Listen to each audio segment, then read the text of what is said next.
Assalamualaikum warahmatullahi wabarakatuh. Perkenalkan, nama saya Devi Arfiani. Di sini saya akan menjelaskan sebuah ayat yang menerangkan tentang untuk menghindari zina.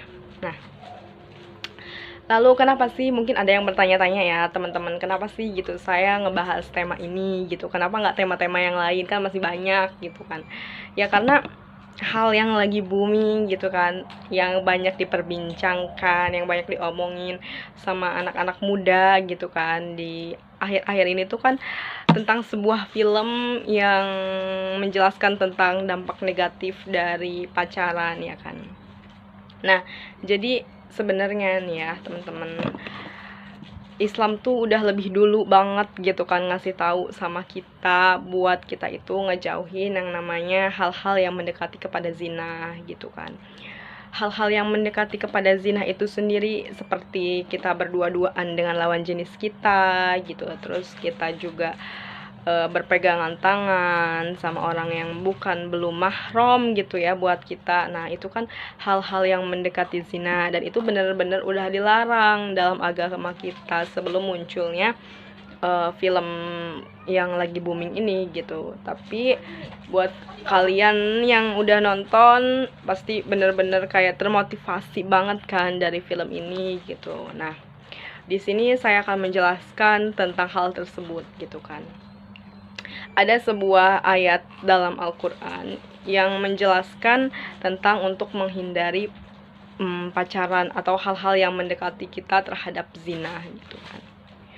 Sebenarnya semua hal kehidupan kita di dunia ini sudah diatur di dalam Al-Quran itu sendiri. Bahkan hal sekecil apapun udah diatur. Jadi kita tuh tinggal apa ya, mengikuti gitu. Atau dalam istilahnya tuh apa ya, kalau bahasa saya sendiri sih ya, itu disebutnya manut gitu, nurut gitu kan. Nah, ayatnya ini ada dalam Quran surat Al-Isra ayat 32 yang berbunyi Bismillahirrahmanirrahim. Wala taqrabuz zina innahu kana fahisyatan wa sa'a sabila. Yang artinya, dan janganlah kamu mendekati zina, sesungguhnya zina merupakan suatu perbuatan keji dan jalan yang buruk. Nah, udah jelas banget kan dari lafadznya aja mungkin kita gitu udah bisa menafsirkan kata-kata itu sendiri. Wala taqrabuz zina, dan janganlah kamu mendekati zina. Nah, jika kita pikir-pikir secara matang gitu, secara pemikiran kita yang jernih gitu kan, dan janganlah kamu mendekati zina. Nah, berarti jangankan untuk kita melakukan gitu, untuk mendekatinya saja kita sudah dilarang, nggak boleh gitu kan. Jadi ya hindarilah sesuatu yang tidak diperbolehkan agama, maka hindarilah oleh diri kita gitu kan. Nah, terus ada juga hadis yang menjelaskan tentang untuk menghindari sesuatu yang mendekati ke hal-hal perzinahan. Nah, yaitu hadis yang diriwayatkan oleh Imam Bukhari dan Muslim. Nah, hadisnya itu yang berbunyi, dan janganlah seorang lelaki berdua-duaan dengan seorang perempuan yang bukan mahramnya. Nah, jadi udah jelas banget ya, jangan seorang laki-laki dan seorang perempuan itu berdua-duaan karena mereka itu yang bukan mahramnya. Karena sesuatu itu akan mendatangkan fitnah bagi diri kita sendiri gitu kan.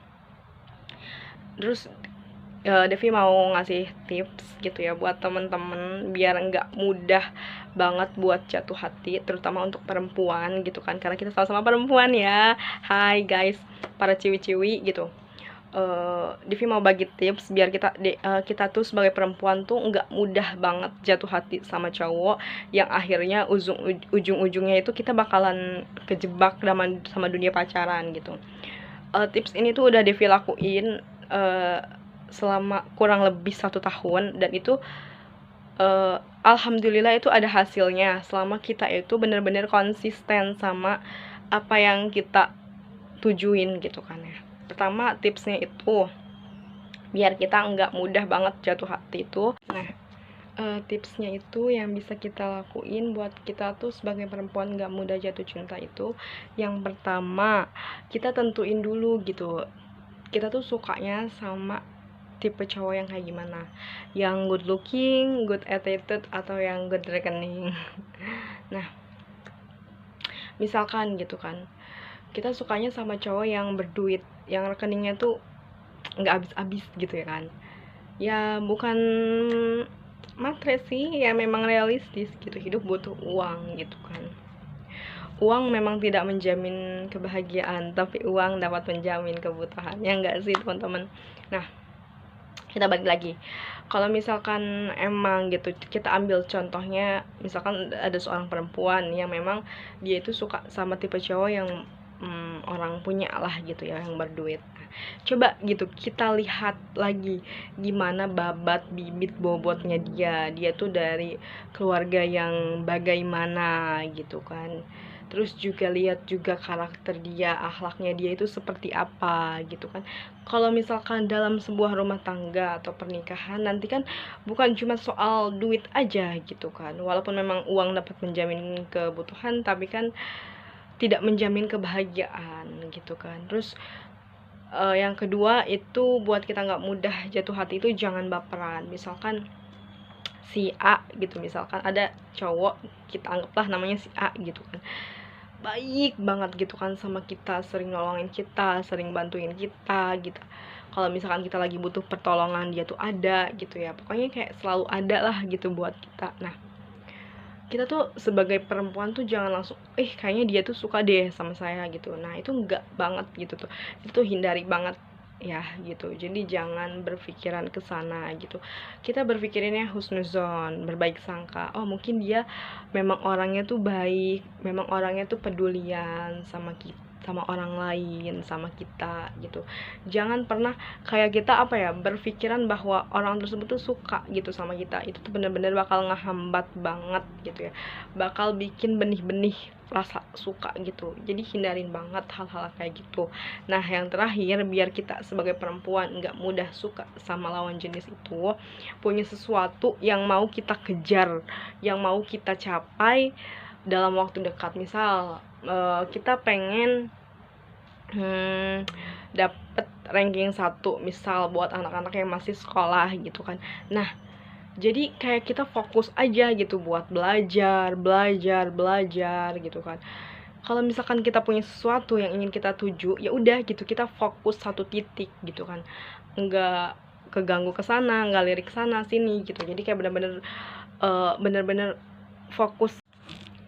Semoga tipsnya bisa bermanfaat untuk kalian semua yang ngedengerin tipsnya tadi, dan semoga juga tipsnya bisa dijalankan sesuai dengan konsistensi kalian, konsisten banget buat ngejalanin tips ini. Karena sebenarnya tips apapun tuh bakal bisa berhasil gitu kalau misalkan kitanya tuh sungguh-sungguh buat ngejalanin tips itu gitu. Terus kitanya juga harus sabar. Nah, pasti ada cobaannya gitu, nggak mulus gitu ya, pasti ada kerikil-kerikil tajam gitu ya. Itu pokoknya bisa bener-bener bisa diterapin, bisa dapat hasil kalau kitanya bener-bener mau konsisten gitu sama si tips itu. Sekian dari saya, kurang dan lebihnya saya mohon maaf. Wabillahi taufiq wal hidayah. Wassalamualaikum warahmatullahi wabarakatuh. Bye bye.